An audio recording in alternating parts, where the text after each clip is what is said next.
bertemu kembali dalam Niaga Awal ni. Baik, kita melihat kepada pandemik COVID-19 sudah pasti banyak inisiatif dilaksanakan oleh kerajaan dan agensi berkaitan untuk membantu uh, perniagaan kecil dan sederhana PMKS di Malaysia ini ia untuk bangkit kembali pasca pandemik COVID-19. Sudah pasti yang terbaru iaitu Semarak Niaga memperuntukkan beberapa inisiatif yang melibatkan pelbagai pihak dan bukan itu sahaja, semua pihak yang terlibat dalam sektor kewangan juga menyediakan bantuan dan juga segala keperluan yang diperlukan oleh pihak PMKS sendiri untuk terus bangkit. Pada kali ini saya nak bercakap soal peranan dan juga mandat MIDF sendiri. Kita bersama dengan Azizi Mustafa iaitu Ketua Division Kewangan Pembangunan MIDF. Assalamualaikum Encik Azizi, selamat pagi. Terima kasih kerana meluangkan masa bersama kami pada pagi ini.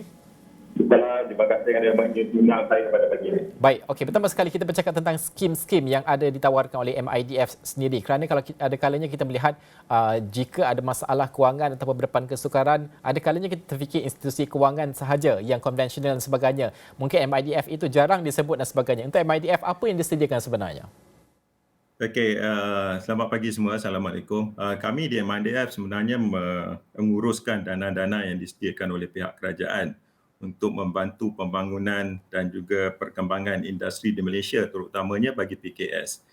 Dan buat masa ini kita ada menyediakan sebanyak 9 jenis dana yang mana daripada segi pembiayaannya serendah 50,000 sehingga ke 20 juta dengan kadar keuntungan buat masa ini bagi membantu syarikat-syarikat memang dianggap very atraktif lah.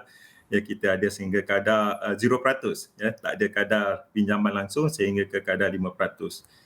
Dan objektif kami buat masa ini lebih bertumpukan kepada membantu syarikat-syarikat untuk memulakan semula bisnes akibat daripada pandemik COVID-19 ini. Kita perlu bantu syarikat-syarikat untuk jump start ataupun reboot perniagaan mereka.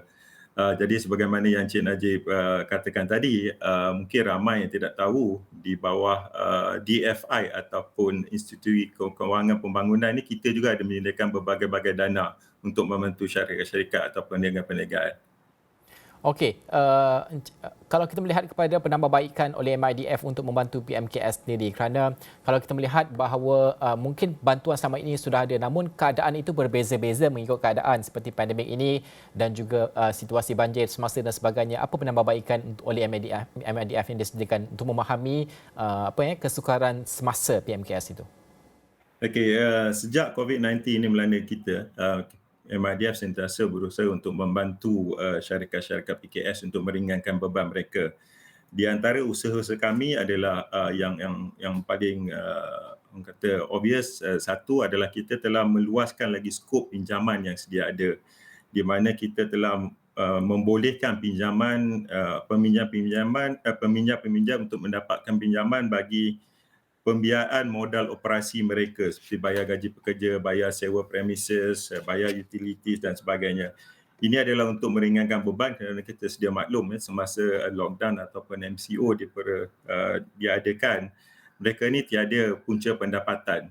Ya, jadi kita membantu mereka daripada segi itu. Di samping itu kita juga ada beberapa program lain seperti kita meneruskan program moratorium. Kalau kerajaan ada menawarkan ataupun mengumumkan moratorium selama 6 bulan, kita sambung lagi moratorium ini, dia buat inisiatif MIDF sendiri. Dan juga di samping itu kita telah menurunkan kadar pinjaman kepada para peminjam di antara 0.5% ke 1.5%. Ini adalah on top daripada memang kadar yang memang rendah lah, ya, yang sedia ada sebelum COVID-19, tapi kita turunkan lagi kadar untuk membantu syarikat-syarikat. Ini adalah bersesuaian juga dengan beberapa program yang telah diumumkan oleh kerajaan di bawah program Pemerkasa dan juga Pemulih.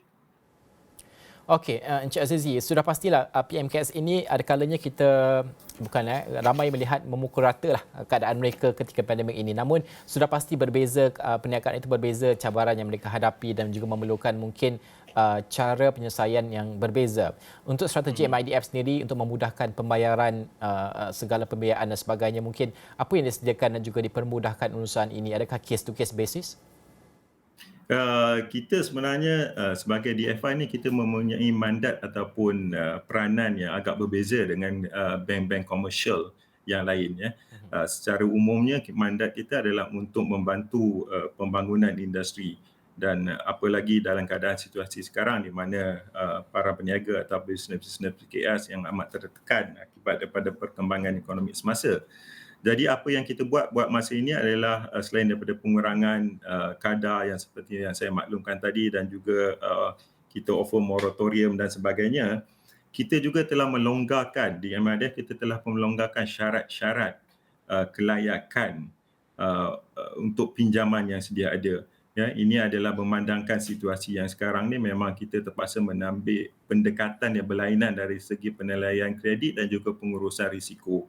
Kalau kita masih lagi berpegang kepada syarat-syarat yang terdahulu, mungkin mengakibatkan kesukaran bagi PKS untuk mendapat pinjaman. Jadi kita telah melonggarkan syarat-syarat kita. Dan selain daripada itu, 2 minggu yang lepas kita juga di MIDF telah menyediakan satu platform digital di mana para peminjam boleh memohon di atas talian dan mereka akan mendapat keputusan pra-kelayakan dalam waktu segera. Jadi dengan cuma menjawab soalan-soalan yang mudah.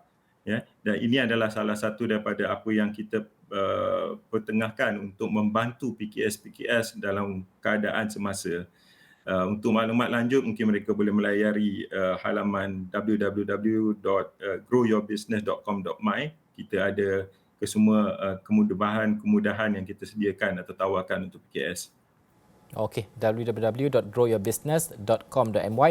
Terakhir sekali secara ringkasnya Encik Azizi, mungkin banyak institusi kewangan kini melihat dan juga menilai tentang ESG, SDG juga dalam perniagaan pada ketika ini. Untuk MIDF sendiri, kerana ini penting juga digariskan oleh pihak kerajaan sendiri. Bagaimana MIDF juga ada menerapkan perkara sebegini?